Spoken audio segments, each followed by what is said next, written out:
এই দুধ এমন একটা খাবার, এটা খেয়ে হজম করতে পারলে আজীবন বেঁচে যাবেন। কত ধরনের মধু যে পৃথিবীতে পাওয়া যায়, ব্ল্যাক হানি, হোয়াইট হানি, ক্রিমড হানি, অর্গানিক হানি, এগুলো খুঁজে খুঁজে খাবেন। এই দুধ এমন একটা খাবার, এটা খেয়ে হজম করতে পারলে আজীবন বেঁচে যাবেন। নিউট্রিশনের যে ইনগ্রেডিয়েন্টস আছে 6টা, পুষ্টি উপাদান 6টাই আছে দুধে।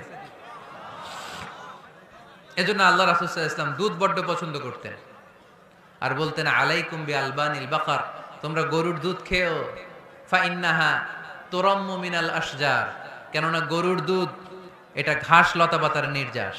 গরু কি খায়? ফাস্ট ফুড খায় না? গরু বার্গার খায় না? ফ্রেঞ্চ ফ্রাইজ খায় না? টিক্কা খায় না? চিকেন কাবাব? গরু কি খায়? এই ঘাস খাবেন, মানে শাকসবজি খাবেন। গরু ঘাস খায়, এজন্য গরুর পেট থেকে দুধ বের করে দেয় কে? আলাইকুম বি আলবানিল বাকার, তোমরা গরুর দুধ খেও। কত বড় ডাক্তার ছিলেন বিশ্বনবী মুহাম্মদ সাল্লাল্লাহু, এমন বিশ্বস্ত নবী, যেটা খাইতে বলছে ওইটা খাইলেই ডাইরেক্ট অ্যাকশন। কালিজিরা খেতে বলতেন, মধু খেতে বলতেন, লাউ খেতেন। লাউ খেলে পেট যত ঠান্ডা থাকে, পৃথিবীর কোনো খাবার এত ঠান্ডা হয় না পেট, ঠিক কি না? এজন্য বিশ্বনবী বলছেন, আলাইকুম বি আলবানিল বাকার, গরুর দুধ খাবা, ফা ইন্নাহা তুরাম্মু মিনাল আশজার, কেননা ঘাস পাতা খেয়ে গরুর ভেতরে আল্লাহ ঘাস পাতার মাধ্যমে দুধ বানায়। গরুর দুধের ভেতরে অনেক পুষ্টি আছে, হজম করতে পারলে অনেক পুষ্টি। আমরা যেন বেশি বেশি দুধ পান করি, আল্লাহ তুমি তৌফিক দান করো। বিষ্ণু ইসা ইসলাম ফ্রেশ মধু খেতেন। দুর্গন্ধযুক্ত মধু বিশ্বনবী সাল্লাল্লাহু আলাইহি সাল্লাম কখনো খেতেন না। আর বিষ্ণু ইসা ইসলাম বলতেন, আলাইকুম বিশিফা আইন, তোমরা দুইটা শিফা নাও। কোরআনে এই মেসেজটা খেয়াল রাখবেন, কোরআনে কালামুল্লাহ মাজিদে দুইটা বিষয়ের ক্ষেত্রে আল্লাহ শিফা শব্দ যোগ করেছেন। এক হচ্ছে স্বয়ং কোরআনের ক্ষেত্রে আল্লাহ বলেছেন এটাতে আছে শিফা, আর মধুর ক্ষেত্রে বলেছেন মধুতে দিয়েছি আমি শিফা। এজন্য বেশি বেশি মধু খাওয়ার দরকার আছে না নাই? কত ধরনের মধু যে পৃথিবীতে পাওয়া যায়, ব্ল্যাক হানি, হোয়াইট হানি, ক্রিমড হানি, অর্গানিক হানি, এগুলো খুঁজে খুঁজে খাবেন। আজকে মধু খাইছেন কে কে? দেখি হাত তোলেন। মাশাআল্লাহ, আমিও খেয়ে আসছি আপনাদের সাথে। প্রতিদিন মধু খাইতে হবে শীতকালে। আজকে শীত পড়ছে না অনেক? মধু খেয়ে যদি আপনি কাজ শুরু করে দেন, শীত বাবাজি আপনার কাছে আসতে পারবে না। বিষ্ণু ইসা ইসলাম মধু খেতে আমাদেরকে উৎসাহিত করেছেন। তার মানে এমন বিশ্বস্ত নবী আমার, যেটা খেতে বলেছেন এটা খেলে আমাদেরকে সুস্বাস্থ্য দান করবে কে? বিশ্বনবী ইসা ইসলাম স্বপ্ন দেখলেন, বিষ্ণু দুধ খাচ্ছেন, আঙ্গুলের ভেতর দিয়ে ফাঁক দিয়ে দুধ বের হয়, বিষ্ণু দুধ খাচ্ছেন।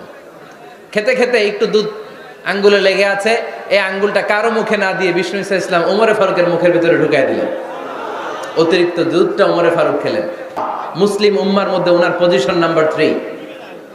ওমরে ফারুকের পজিশন নাম্বার 1 নম্বর পজিশন বিশ্বনবীর সাল্লাল্লাহু আলাইহি ওয়াসাল্লাম। দ্বিতীয় পজিশন আবু বকর। আর 3 নম্বর পজিশন, সুবহানাল্লাহ পড়বেন না? আশারাতুল মুবাশশিরিনা বিল জান্নাহ, জান্নাতের সুসংবাদ প্রাপ্ত অনেক সাহাবার কথা হাদিসে পাওয়া যায়, কিন্তু এক হাদিসে আল্লাহ রাসূল সাল্লাল্লাহু আলাইহি ওয়াসাল্লাম 10 জন সাহাবীর কথা বলেছেন। ওই 10 জনের ভেতরে সাইয়েদনা ওমরে ফারুক আছে না নাই? আবার ওমরে ফারুক ছিলেন বিশ্বনবীর শ্বশুর। সাইয়েদনা ওমরে ফারুকের কন্যা হাফসা রাদিয়াল্লাহু তাআলা আনহাকে বিশ্বনবী বিয়ে করে ওমরে ফারুকের জামাই হয়েছে, আর ওমরে ফারুককে বিশ্বনবী শ্বশুর বানিয়েছে। সুবহানাল্লাহ পড়েন। আগে জানতেন এটা? ওমরে ফারুক রাদিয়াল্লাহু তাআলা আনহু যে বিশ্বনবীর শ্বশুর ছিল, এটা আজকে প্রথম জানলেন কে কে? দেখি, দেখছেন? অনেকেই জানে না। মাশাআল্লাহ, হাত নামান, আমরা জেনে নিব, জানতে কোনো সমস্যা নাই। বাঁচতে হলে জানতে হবে। বাঁচতে হলে কি করতে হবে? জানতে হবে। 4 জন খলিফার 2 জন হচ্ছে বিশ্বনবীর মেয়ের জামাই, বাকি 2 জন হচ্ছে বিশ্বনবীর শ্বশুর। সাইয়েদনা উসমান রাদিয়াল্লাহু তাআলা আনহুর কাছে বিষ্ণু ইসা ইসলাম 2 কন্যাকে বিয়ে দিয়েছেন। বিষ্ণু ইসা ইসলামের মোট কন্যা 4 জন। কয়জন? বড় মেয়ের নাম জাইনাব রাদিয়াল্লাহু তাআলা আনহা, ওনার স্বামীর নাম ছিল আবুল আস ইবনে রাবি'। তারপরের মেয়ের নাম হচ্ছে উম্মে কুলসুম, ওনাকে বিয়ে দিয়েছিলেন বিশ্বনবী সাইয়েদনা ওসমান রাদিয়াল্লাহু তাআলা আনহুর সাথে।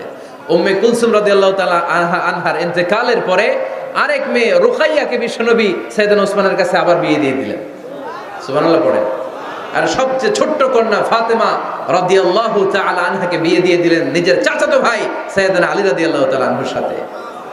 তার মানে সাইয়েদনা উসমান আর সাইয়েদনা আলী ছিল বিশ্বনবীর মেয়ের জামাই, ঠিক কিনা? আজ সাইয়েদনা আবু বকর রাদিয়াল্লাহু তাআলা আনহুর কন্যা আয়েশা রাদিয়াল্লাহু তাআলা আনহাকে বিশ্বনবী বিয়ে করে আবু বকর রাদিয়াল্লাহু তাআলা আনহুকে বানালেন শ্বশুর। আর ওমরে ফারুকের কন্যা হাফসা রাদিয়াল্লাহু তাআলা আনহাকে বিয়ে করে ওমরে ফারুককেও বানালেন শ্বশুর। তাহলে চার খলিফার দুইজন জামাই, দুইজন। আওয়াজ করে বলতে হবে, চার খলিফার দুইজন, বাকি দুইজন। ওমরে ফারুক রাদিয়াল্লাহু তাআলা আনহুকে আল্লাহ তাআলা জ্ঞানও দিয়েছেন, আবার প্রজ্ঞাও দিয়েছেন। জ্ঞান আর আল্লাহর ভয়, তাকওয়া। আমার প্রিয় ভাইরা,